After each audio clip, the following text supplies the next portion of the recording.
back to Fire Princess Reviews. I'm Fire Princess Lily here to tell you about comics, cartoons, and other awesome nerd things. So, it's been a little bit. Part of that is I've got a new schedule, I'm working different nights, and it's been a little hectic getting used to that.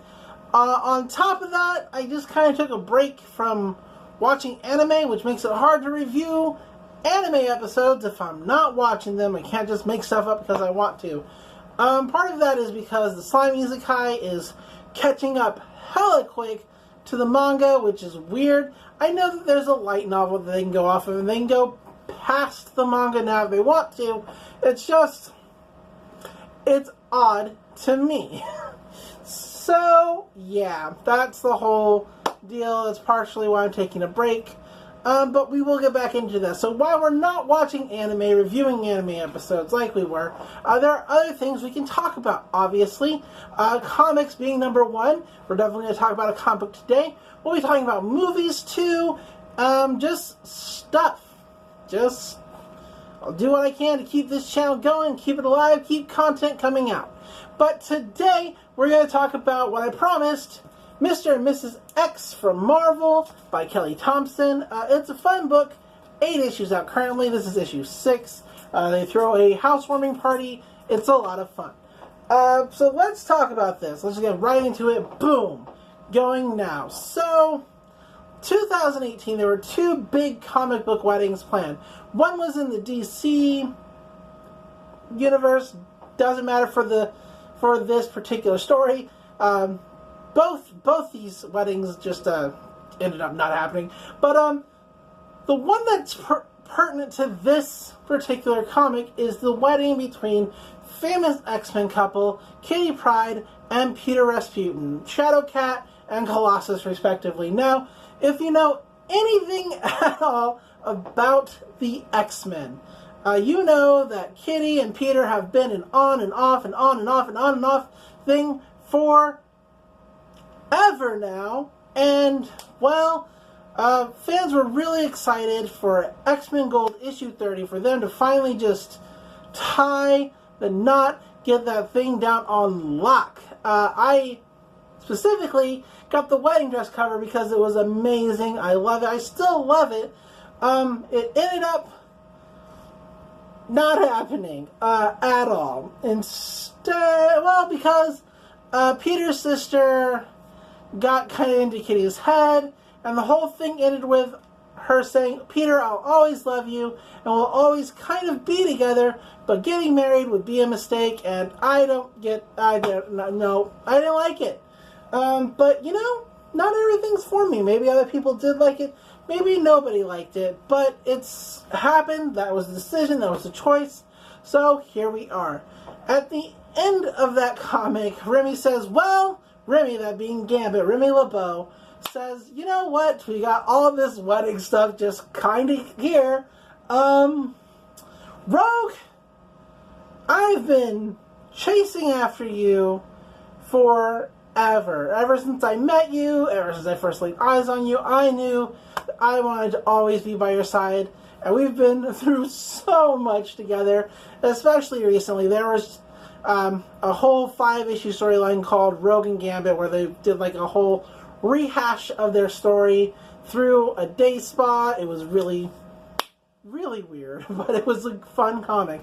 Anyway, he's like, we got all this wedding stuff. Why don't we get married? Let's just fucking do it. And for whatever reason, like, I mean, it's a good thing. Don't get me wrong. I love Rogue and Gambit together so much. Rogue says, yes, let's do it, and Kitty's cool with it. Like, I want to tell you right now, as a married woman, if for some reason I hadn't gotten married, like, my wife said, you know, at the altar, was like, no, it's not a good idea.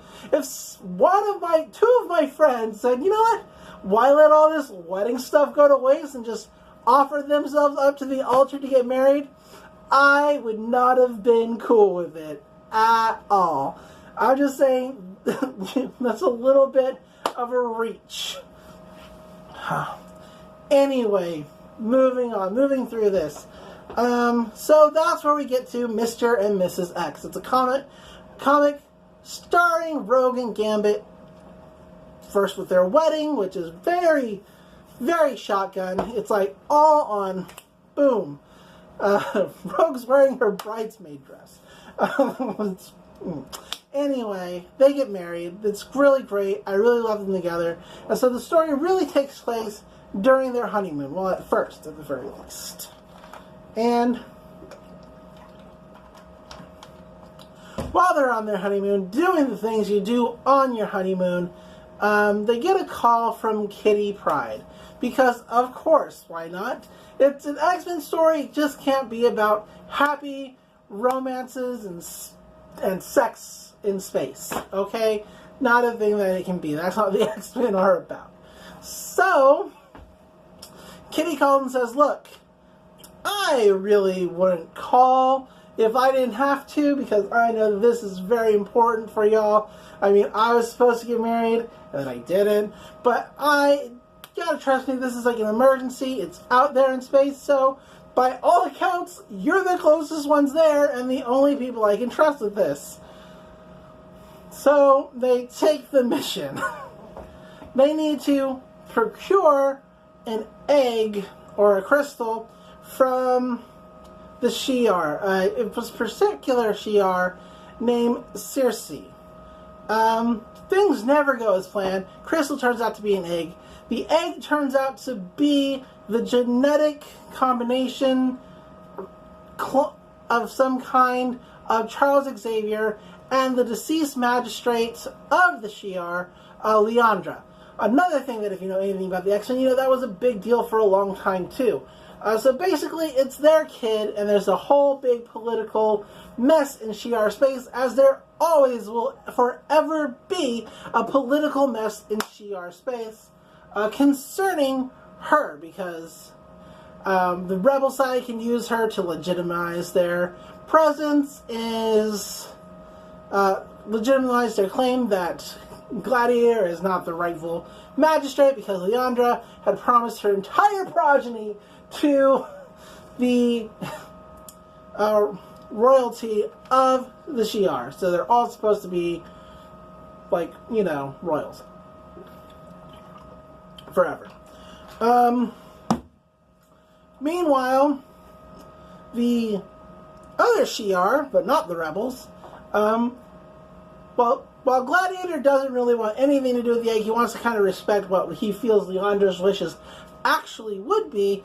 He's got to play it like, no, the egg's not cool for all of his followers, because they're under the impression that, well, if we can't control the egg, we should destroy it.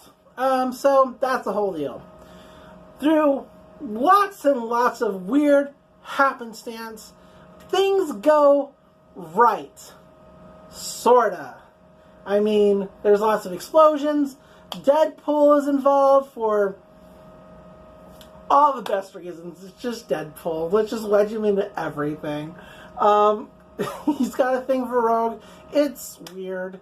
It's certainly, but it's entertaining the whole time.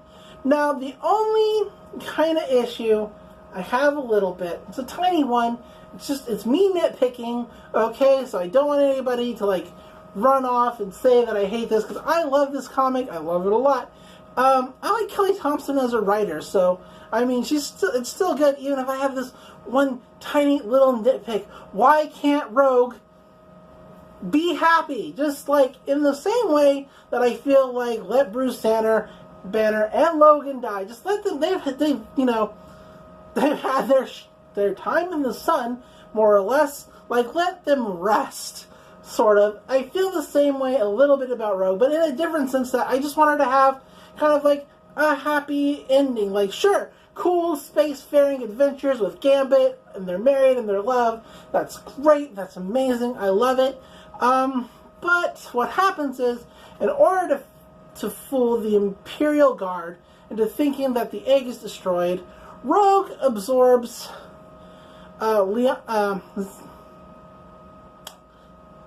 Xandra, that's what she's calling herself, the egg calls herself, because there's a whole thing.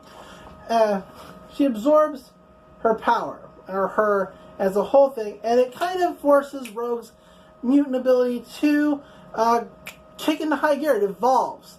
And now she doesn't even have to touch anybody to absorb their life force and power. She just has to be around them. And she can't control it. So now, not only is it an issue of she can't touch anyone, now she can't be around anyone. Gambit's a total champ about it. He's like, look, I married you. Better for worse. Yeah, you're going to have to wear this collar when we're not, like, you know, doing kick-ass shit. But, look, I'm here. I'm in this. That's all I want, is to be with you. So, kudos to Gambit. He's just, like, a real, like I said, he's a fucking champ. Yeah. The current storyline is taking place in the Mojo verse, which my other minor gripe is just the fact that Mojo still exists. He's like a weird relic from the 80s Extreme era, so I just would like him to not exist anymore, but that will never happen. But they're there. Rogue's killed Gambit half a dozen times because, well, people of the Mojo universe don't know that her powers are borked right now. And so, yes, she's killed him, but it's Mojo universe, so they just keep resurrecting him as need be. As many Gambits as they need. It's always the same Gambit. It's really weird. Mojo's like this weird, like, godlike entity, and it's just gross. I don't like anyway. Spiral has tasked Gambit with stealing something while she helps Rogue fix her powers in some way. So, this will be interesting. I don't know. That's where we are in the comic right now.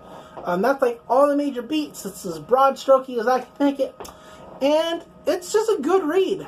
Check it out for like all the actual like details that I just kind of glossed over.